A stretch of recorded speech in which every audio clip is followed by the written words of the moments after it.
לפני העמוד צריך לדבר עם הנשמה.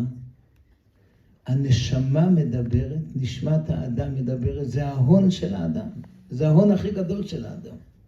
נשמתו דוברת ומוציאה את הדברים במציאות חן בין אלוקים ואדם. בין אלוקים ואדם. חותני זיכרונו לברכה שהלך שבוע ימים אחרי ישראל והיה איתו במקהלה, שהיו נפגשים, אז ישראל היה מתחיל לשיר לו, והיו נזכרים בשירים הללו, וראיתי כמה זה ריגש את חותני זיכרונו לברכה, כמה זה עשה לו טוב.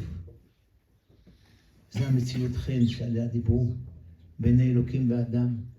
זו השכנות הטובה בבניין, זו השכנות לבית הכנסת.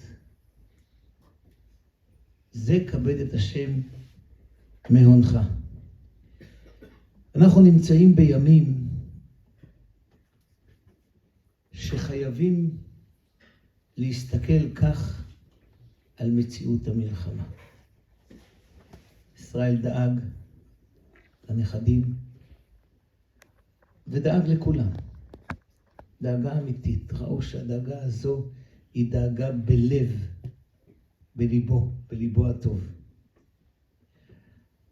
אבל יחד עם זה, עם הדאגות המרובות שאנחנו נמצאים בעת הזאת, עם הצער, הכאב והיגון שאנחנו נמצאים בעת הזאת, המבט המעמיק יותר צריך להסתכל על הרוח שנולדה בעת המלחמה. הרואה את הנולד. צריכים אנו להתבונן בעין טובה, בעין טובה מעמיקה, מעבר לצער, מעבר לדאגה, מעבר לכאב. כאב גדול.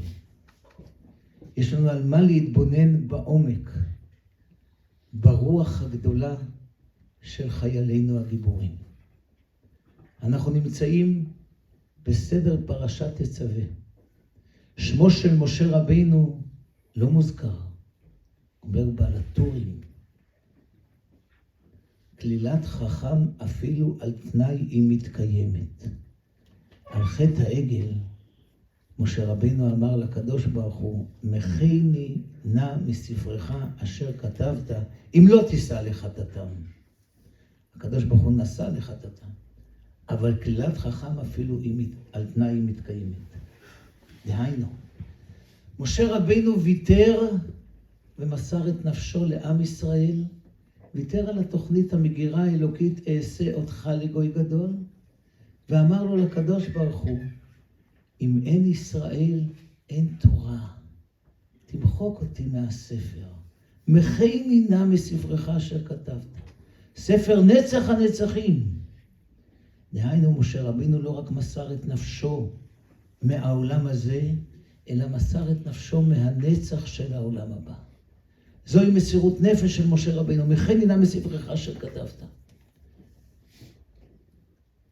יש לנו חיילים עם מסירות נפש עצומה. עם מסירות נפש שברגע שהם נכנסים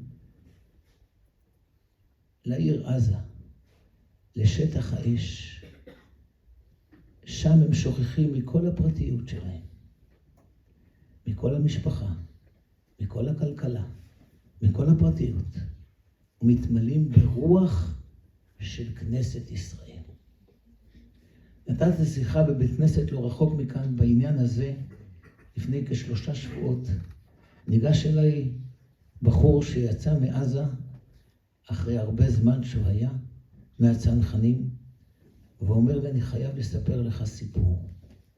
והסיפור שהוא מספר, הוא אומר, אני הייתי במחלקה של 2 דתיים ו19 שאינם דתיים.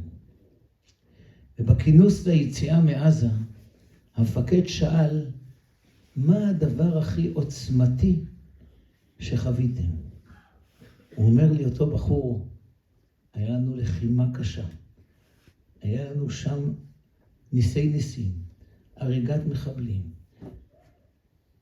שאלו, כולם השיבו, פלא פלאות התשובה הזו, קבלת שבת. קבלת שבת זה הדבר הכי עוצמתי שעברנו. קבלת שבת.